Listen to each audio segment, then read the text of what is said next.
बड़ी खबर एड्रेस करते हैं आज पेंट सेक्टर की। देखिए, पेंट सेक्टर में बड़ी डील एक्जो नोबेल में पूरा हिस्सा खरीदने के लिए JSW पेंट्स ने करार किया है।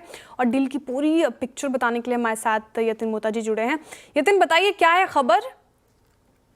तो देखिए, एक्जो नोबेल और पेंट इंडस्ट्री में अगर आप देखें तो पिछले 2 सालों से कंसोलिडेशन का माहौल चल रहा है। बाजार के रंगबाज बहुत सारे ग्रुप्स बनते हुए नजर पड़ रहे हैं।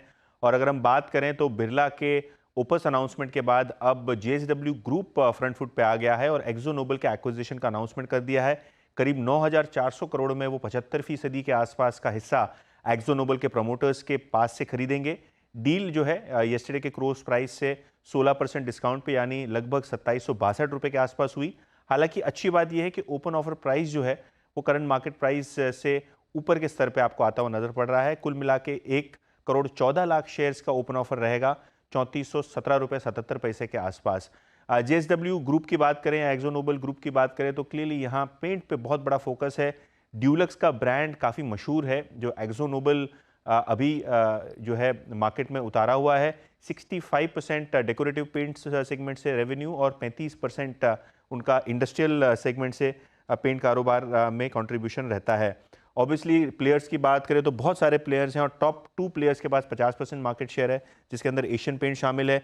इसके अलावा Berger, Kansai Nerolac, Indigo, Shalimar paint जैसे ब्रांड्स भी आपको बाजार में आते हुए नजर पड़ रहे हैं।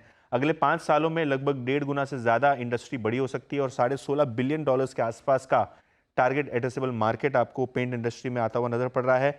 मार्केट शेयर के लिहाज से अगर हम बात करें तो 70% अभी भी डेकोरेटिव सेगमेंट से आता है, 30% इंडस्ट्रियल सेगमेंट से आता है, जहां Asian paints revenue market share के हिसाब से सबसे बड़ी कंपनी बनती हुई नजर पड़ रही है। लगभग 59% मार्केट शेयर एशियन पेंट का होता हुआ नजर पड़ रहा है। बर्जर पेंट का भी अच्छा मार्केट शेयर है, लेकिन दूसरे प्लेयर्स का सिंगल डिजिट मार्केट शेयर है। इस एक्विजिशन के बाद और कैपेसिटी रैंप अप के बाद शायद JSW एनर्जी का मार्केट शेयर भी 10% से ऊपर होता हुआ नजर पड़े।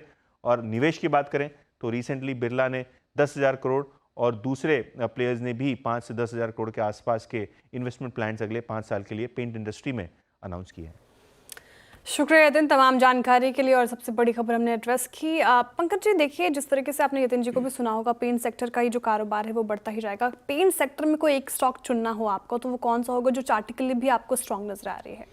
जी डेफिनेटली वैल्यूएशन के लिहाज से सभी का कहना यह है कि एशियन पेंट्स थोड़ा सा महंगा है, but still I would prefer कि एशियन पेंट्स के साथ में जाए। काफ़ी सारी अपॉर्चुनिटीज़ इसके अंदर है और क्रूड बेस्ड है। बेसिकली अगर क्रूड के प्राइसेस अगर कम हो गए इसमें तो सीधा बेनिफिट जो है कि ये पेंट्स के स्टॉक्स में लगता है। मुझे लगता है कि 2320 की रेंज में अभी थोड़ा सा ओवर वैल्यूड है, लेकिन अगर ये 2250 2260 की रेंज में अगर आता है तो एक ट्रेडिंग के पर्सपेक्टिव से हम इसको खरीदारी कर सकते हैं। एंड इसके जो टारगेट्स आने वाले दिनों में 2550 तक के देखने मिल सकते हैं। 2550 के टारगेट एक्सपेक्टेड है, लेकिन काफ़ी पेशेंस टेस्ट किया है एशियन पेंट्स ने भी निवेशकों का। चलिए एक